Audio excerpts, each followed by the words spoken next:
রাসূল সাল্লাল্লাহু আলাইহি সাল্লাম বলেছেন, তোমরা মেয়েদেরকে কাঁদিও না, কারণ মেয়েদের চোখে প্রতিটি পানির হিসাব আল্লাহ স্বয়ং নিজে নেবেন।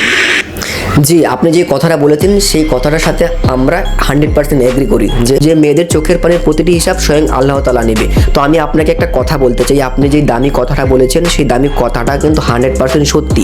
এখন আমি আপনাকে আরও একটি কথা বলবো, যে আপনি এত দামি কথা জানেন, এত দামি কথা জানার পরেও যে আপনি ভুলটা করলেন, সেই ভুলটা এখন আমি আপনাকে ধরিয়ে দিব।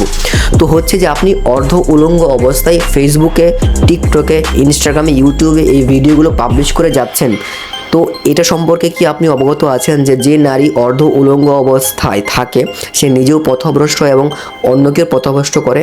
তো আপনি প্রথমে যে দামি কথাটা বলেছেন সেটাও যেমন দামি কথা, পরবর্তীতে আমি যেই কথাটা বলেছি যে আপনি অর্ধ উলঙ্গ অবস্থায় এসে নিজেও পথভ্রষ্ট হয়েছেন এবং আমাদেরকেও পথভ্রষ্ট করছেন, সেটাও কিন্তু সেম দামি কথাই। তো একটু জ্ঞানী যদি আপনি হয়ে থাকেন তাহলে অবশ্যই এই অর্ধ উলঙ্গ অবস্থায় ফেসবুকে এসে এরকম ন্যাকামের ভিডিওগুলো বানাবেন না। ধন্যবাদ। আসসালামু আলাইকুম।